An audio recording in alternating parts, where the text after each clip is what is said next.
Kisah Nabi Harun alaihissalam.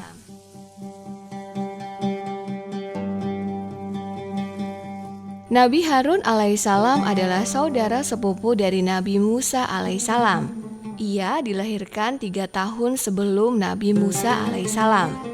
Nabi Harun terkenal karena kepandaiannya dalam berbicara. Allah SWT menganugerahkan kemampuan berupa kelancaran dalam menjelaskan sesuatu. Pada saat Allah SWT memerintahkan Nabi Musa alaihissalam agar berdakwah kepada Raja Fir'aun, maka Nabi Musa alaihissalam memohon kepada Allah SWT agar saudara sepupunya juga diangkat menjadi nabi. Karena dirinya tidak sefasih Nabi Harun alaihissalam ketika berkomunikasi. Hal ini akan sangat berguna pada saat berdakwah kepada Raja Fir'aun yang keras kepala. Nabi Harun alaihissalam bertemu dengan Nabi Musa alaihissalam di Bukit Haurib sebelum berangkat menuju istana Raja Fir'aun. Allah SWT berpesan agar mereka berdua tetap santun dalam berdakwah, walaupun Raja Fir'aun adalah raja yang zalim. Selain dikenal sangat bengis dan kejam, Raja Fir'aun juga menganggap dirinya sebagai Tuhan. Sifat keras kepala Raja Fir'aun ini telah membuat Allah SWT mendatangkan mara bahaya di negeri Mesir, yaitu berupa bencana kemarau panjang, badai topan, rawan pangan dan buah-buahan, hingga tersebarnya jutaan belalang di udara yang membuat sinar matahari tertutup. Musibah ini membuat masyarakat mulai percaya dengan perkataan Nabi Harun alaihissalam dan Nabi Musa alaihissalam. Mereka berduyun-duyun meminta perlindungan. Setelah peristiwa Nabi Musa alaihissalam membelah Laut Merah, Bani Israel pergi menuju tanah Kan'an, Palestina. Di tengah perjalanan, Nabi Harun alaihissalam diberi amanah oleh Nabi Musa alaihissalam memimpin Bani Israel.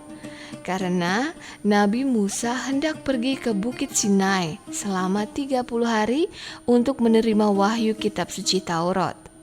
Setelah lebih dari 30 hari, ternyata Nabi Musa alaihissalam tidak kunjung kembali. Hal ini dimanfaatkan oleh salah satu tokoh Bani Israel yang bernama Samiri untuk membuat berhala bernama Bahmud, yaitu berupa patung sapi dari emas. Samiri berpura-pura meminjam perhiasan milik orang-orang Koptik Mesir yang terbawa sampai ke padang Tih dan meleburnya menjadi patung sapi. Dikisahkan bahwa patung sapi ini dapat mengeluarkan suara yang menyerupai suara sapi asli.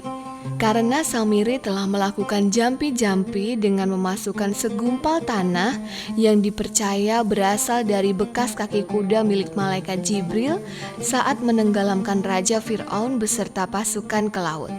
Dakwah Nabi Harun alaihissalam tidak lagi didengar oleh Bani Israel. Kaum Bani Israel lebih senang memuja dan menyembah berhala Bahmud. Ketika Nabi Musa alaihissalam kembali dari Bukit Sinai, Nabi Harun alaihissalam menjelaskan penentangan yang dilakukan oleh Samiri dan Bani Israel. Bersama-sama dengan Nabi Musa alaihissalam, Nabi Harun alaihissalam akhirnya dapat menyadarkan kembali Bani Israel yang tersesat. Patung sapi emas buatan Samiri kemudian dibakar dan dibuang ke laut, sedangkan Samiri akhirnya diusir. Selain kepada Raja Fir'aun, Nabi Harun alaihissalam dan Nabi Musa alaihissalam juga diperintahkan untuk berdakwah kepada sepupu mereka yang bernama Qarun. Ia memiliki suara yang bagus saat membaca kitab Taurat, sehingga orang-orang memberi julukan Anur, yang berarti cahaya.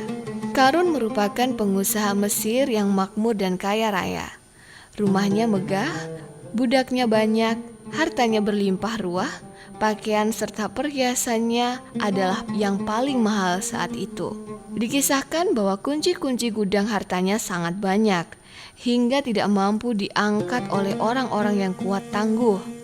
Kunci-kunci itu dibawa menggunakan 60 ekor bihal, yaitu sejenis hewan hasil persilangan kuda dengan keledai. Kemewahan yang dimiliki telah membuat Qarun menjadi sombong, kikir, dan semena-mena terhadap orang miskin. Ia lupa untuk bersyukur kepada Allah SWT. Seruan Nabi Harun alaihissalam agar Qarun melaksanakan zakat tidak digubris. Bahkan ia menyuap orang-orang untuk menyebarkan fitnah bahwa zakat yang dikumpulkan semata-mata karena Nabi Harun alaihissalam dan Nabi Musa alaihissalam ingin menjadi kaya. Padahal tidak demikian.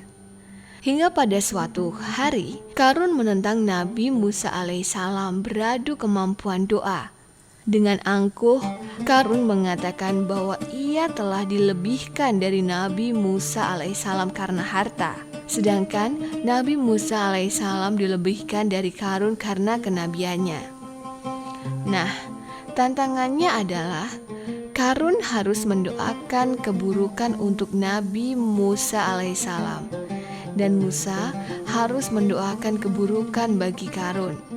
Nabi Musa alaihissalam setuju dan mempersilahkan Karun agar memanjatkan doanya terlebih dahulu.